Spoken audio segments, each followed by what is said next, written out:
bullshit. Dennis, I hope you're listening. It's not yours to fucking shove up your ass and fucking keep it there. Give up the hammer, okay? You don't get to be buried with it. You don't die with the hammer. He's a fucking thief and a fucking lying scoundrel. Because he's being a fucking retard is why. It's over now. From there, Devon has everything he needs to secure the victory. Two hammers! Two hammers! Yeah!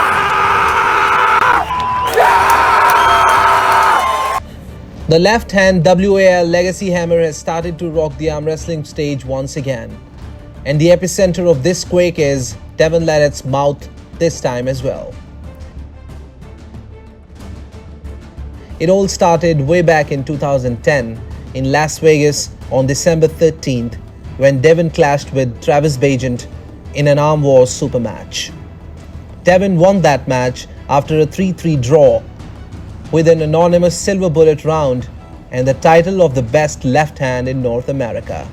He won the first two, I won the next three, he won the last one, we had a tiebreaker and I won it. 1 year later in 2011, Travis reclaimed this title by beating Devon in UAL Backyard Brawl on February 15th.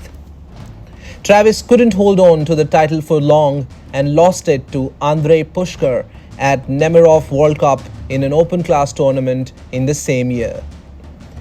In 2012, Devon was up for a left-hand match with Andrei Pushkar in PAL as he was the number one contender for the title from North America at that time.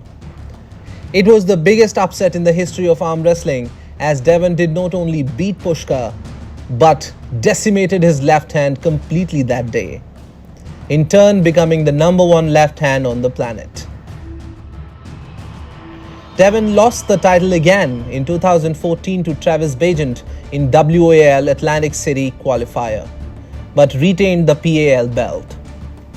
In 2016, Devon beat Matt Mask in a WAL left-hand super match, thus becoming the owner of the hammer and developing an emotional bond with it. At the end of 2017, WAL was going through some major changes and the future of this league was uncertain. Devon had a surgery on his left hand at the end of the same year. Talks of his left-hand match with Dennis started to gain surface in 2018, and the same happened at last under PAL banner. Dennis completely destroyed Devon that day and became the undisputed left-hand arm wrestling champion of the world. Devon, out of respect, handed the WAL left-hand hammer to Dennis unofficially. Later years were overshadowed by the onslaught of COVID and Dennis becoming sick for a better part of the years 2019, 20, 21 and 22. Hence, 2018 was the last year when this so-called legacy hammer exchanged hands. Now, as we all know, there is no WAL around and the arm wrestling scenario has been taken over by the championships like King of the Table and East vs West. Both of these championships have their own belts and props for their own legacy. Then why Devon is so emotional about the prop of a league that doesn't even exist anymore? Why is he so hell-bound to convert this hammer into a legacy for 100 years? Devon has every right to decide what he wants to do with this hammer, and he has done exactly the same. He gave the right-hand hammer to Levon and the left one to Dennis. Nobody has asked for it because nobody cares for it. So is Devon justified in creating a ruckus out of nothing and start abusing and thrashing athletes around for the sake of it? Devon wants Dennis to give the hammer to Artem Morozov. Artem doesn't want it.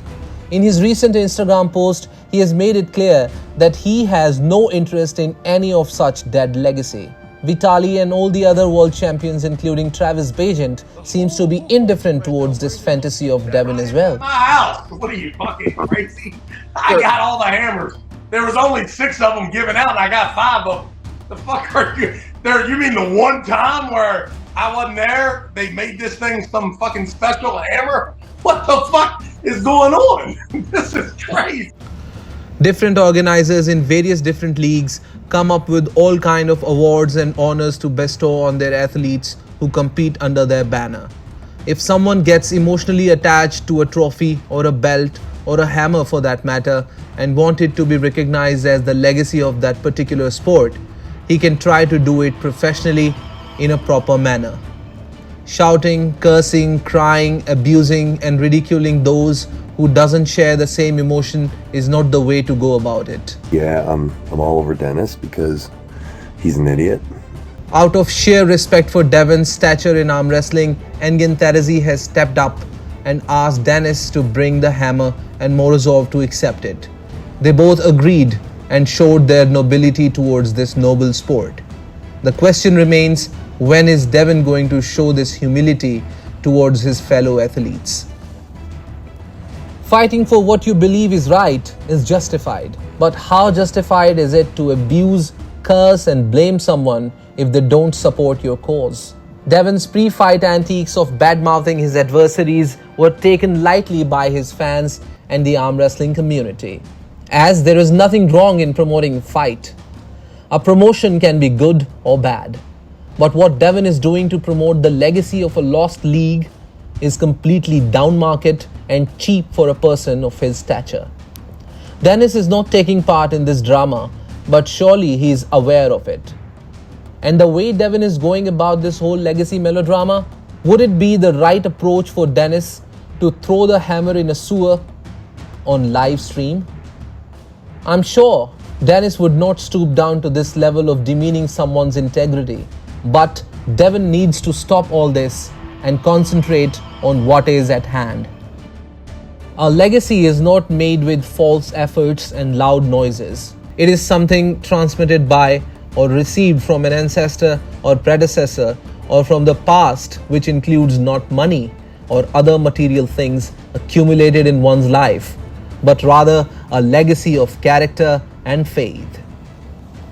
If you like my content and love arm wrestling, then like, share and subscribe. Keep healthy, keep hustling. This is Nitin Vats signing off.